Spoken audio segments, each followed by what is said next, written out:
लेकिन कन्हैया कुमार जो कांग्रेस से लगातार पिछले बार सीपीआई में थे, जब चुनाव हुआ था उस समय उन्होंने टक्कर नहीं दिया, लेकिन फिर भी उन्होंने लड़ा था बड़ी मजबूती से।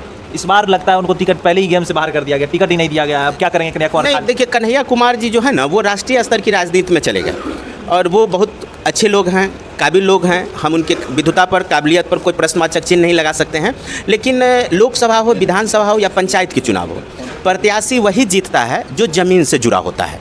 कन्हैया कुमार जी चुनाव हारे और वो चले गए दिल्ली जाने के बाद मेरा अपना मानना है, कहीं ये मेरे जानकारी में नहीं हो, क्षेत्र में घूमे होंगे तो घूमे होंगे, लेकिन मैं जो सोशल मीडिया है उसके माध्यम से हमने ऐसी जानकारी नहीं मिली कि चुनाव हारने के बाद उन्होंने पुनः क्षेत्र में जो जनता है उसकी समस्या को लेकर के, युवाओं की समस्या को लेकर के अपने क्षेत्र में गए। वो राष्ट्रीय स्तर की राजनीति में वो राहुल जी के साथ रहे, भारत जोड़ो यात्रा पर उनका बहुत अच्छा पहल देखा गया। लेकिन हमको जो लगा कि अगर उनको चुनाव लड़ने की मंशा होती तो वो अपने क्षेत्र में मेहनत करते, क्षेत्र में आते। वो पूरे देश को जगाने में लग गए। हम उससे सहमत, हमारा उस पर कोई टिक्का टिप्पणी नहीं, लेकिन एक प्रत्याशी का जो रूपरेखा होता है, जो जनता के बीच में होता है, ये राज्यसभा तो है नहीं, ये लोकसभा है। तो लोकसभा में तो आपको फील्ड वर्क करना होगा, ज़मीनी स्तर पर राजनीति करनी होगी, ज़मीन पर जो कार्य करता है उसको खोजना होगा, उसके सुख दुख में आपको शामिल होना होगा। तभी आपको जनता, जो 5 साल के बाद आप एक बार आ जाइएगा कि हमको टिकट नहीं मिला, हमको प्रत्याशी नहीं बनाया गया, तो ये पार्टी की भी मजबूरी होती है, क्योंकि पार्टी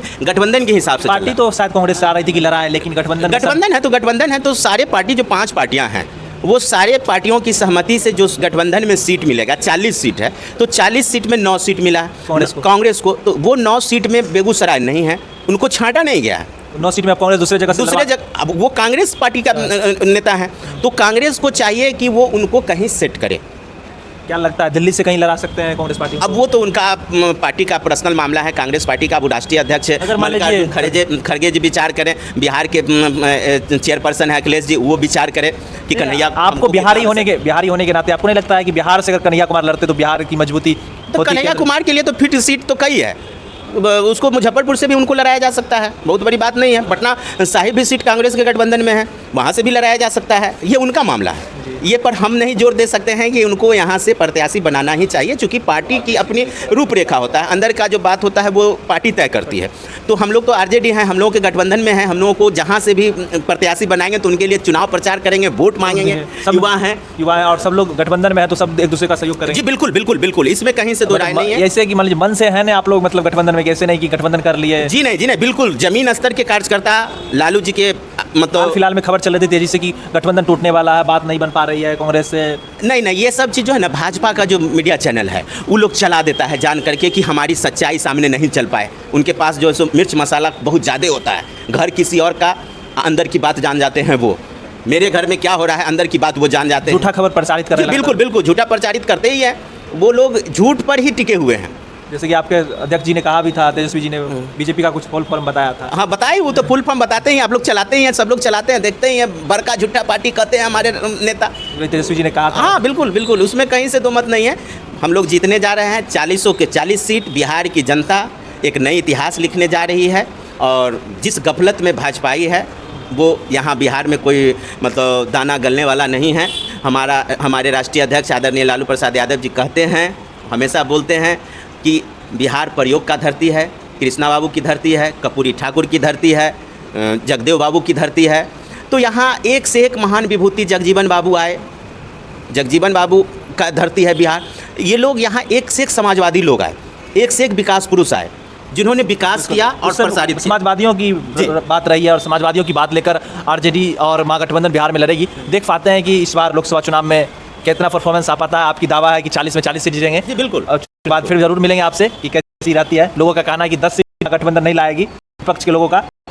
तो आपके लोगों के कहने की बात अलग है, लेकिन आपका मानना है कि 40 में? मेरा मानना इसलिए है कि आप देख लीजिए कि भाजपा साजिश, उसको हार का डर सटा दिया, केजरीवाल जी को अंदर करवाया, सीबीआई जांच करवा करके झूठा उनको जेल में भेज रहा। विपक्ष के नेता है हेमंत सोरेन को अंदर करवाए कि भाई वो हम हार जाएंगे, उनको अंदर करवाए। अभी आप देख लीजिए कि कल केजरीवाल जी का सुनवाई परसों हुआ, और कल के डेट में उनके जो कैलाश गहलोत करके उनके मंत्री हैं, उनको भी 5 घंटा से अभी सीबीआई बैठाए हुआ है।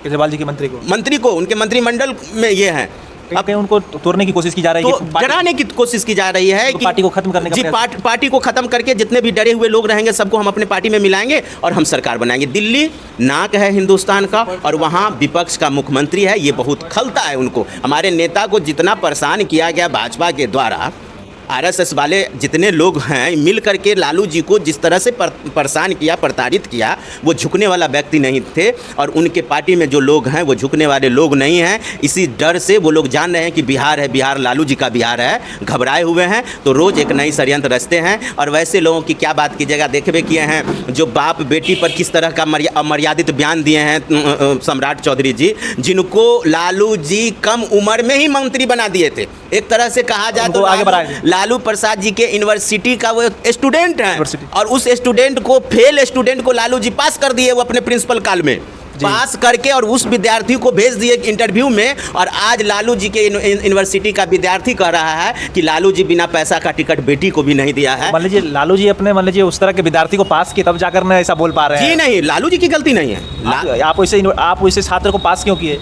नहीं, पास नहीं किए, उनको जो कंट्राडिक्शन था एज पर, उस एज को क्लियर किए, पास नहीं किए। पास शकुनी चौधरी के लड़का थे, उनको जो लाया गया, युवा थे कि भाई काम करेगा। उनको क्या पता था कि ये युवा इतना इस पर उतर जाएगा, अमर्यादित बयान पर उतर जाएगा, असामाजिक बयान पर उतर जाएगा। कहीं बिहार में अपना चेहरा चमकाने के लिए बीजेपी के नेतृत्व को खुश करने के लिए ऐसा तो नहीं हो रहा? बिहार के सारे पार्टी होकर के वो गए हैं भाजपा में, जदयू में भी गए हैं। अगर उनको इतना अपने आप पर मतलब विश्वास होता तो इस चुनाव में, लोकसभा चुनाव लड़ लेते ना। पार्टी को अगर विश्वास होती तो उनको लड़ा देती, टिकट दे देती। वो जा रहे हैं कि बिहार के मुख्यमंत्री बने। मुख्यमंत्री बनना बहुत दूर है भाई, दिल्ली दूर है। ये तो जातीय समीकरण के लिए उनको कुशवाहा से थे, भाजपा में थे, प्रदेश अध्यक्ष थे, प्रेशर पॉलिटिक्स में उनको उप मुख्यमंत्री बना दिया गया और कोई दूसरा कारण नहीं है। शकुनी क्या कहते हैं, सम्राट चौधरी अपने मेरिट पर नहीं बन के गए हैं। वो जातीय समीकरण को साधने के लिए सामने लोकसभा चुनाव था, इससे पहले भी जातीय समीकरण साधा गया। देखे कि तारकेश्वर प्रसाद को और रेणु देवी को डिप्टी सीएम बना दिया गया। लोकसभा चुनाव के माध्यम से देखिए वैश्य को साइड कर दिया गया, तीन वैश्य को साइड किया गया। वैश्य में देख लीजिए तारकेश्वर प्रसाद को साइड कर दिया गया डिप्टी सीएम बना करके, रमा देवी को साइड किया गया, शिवहर की सांसद थी, उनको, वो भी वैश्य समाज से आती थी। सुशील मोदी इतना बोलते थे, लालू जी का जब करते करते नेता बन गए और उनको भी साइड कर दिया गया। सभी पुराने लोगों को साइड किया जा रहा है। वैश्य को तो एकदम प्रताड़ित कर दिया भाई। वैश्य समाज के 3 नेता जो सुपर क्वालिटी पर उसको यूज किया, भाजपा यूज किया, सुपर चुनाव के बाद उनको धकेल दिया, जातीय समीकरण साधने के लिए उनको यूज किया। देखिए दूध की मक्खी की तरह जो सब निकाल के फेंक दिया, कहीं दिखाई दे रहा है। चलिए बहुत बहुत धन्यवाद अरविंद जी हमसे जुड़ने के लिए। इसी तरह हम बराबर अरविंद जी से हम बात करते रहेंगे क्योंकि पार्टी से जुड़े हैं और इनके पास इन्फॉर्मेशन अधिक से अधिक रहता है। तो आप लोगों को हम समस्तीपुर से दिखाते रहेंगे राजद की तमाम तरह की खबरें, राजद में क्या चल रहा है और महागठबंधन क्या चल रहा है। बहुत बहुत धन्यवाद आपका हमसे जुड़ने के लिए। जी आपको भी बहुत बहुत धन्यवाद, तमाम को धन्यवाद। और आपका जो यूट्यूब चैनल है इसका भी हम सारे लोगों से आग्रह करेंगे से अधिक शेयर करें, सब्सक्राइब करें, देखें, क्योंकि ये भी युवा हैं और युवा को हमेशा मदद मिलना चाहिए। देखिए आप जितने दर्शक लोग हैं, मैं विनम्र आग्रह करता हूँ कि सौरभ जी का जो यूट्यूब चैनल है उसको आप लोग देखें और शेयर करें। बहुत बहुत धन्यवाद।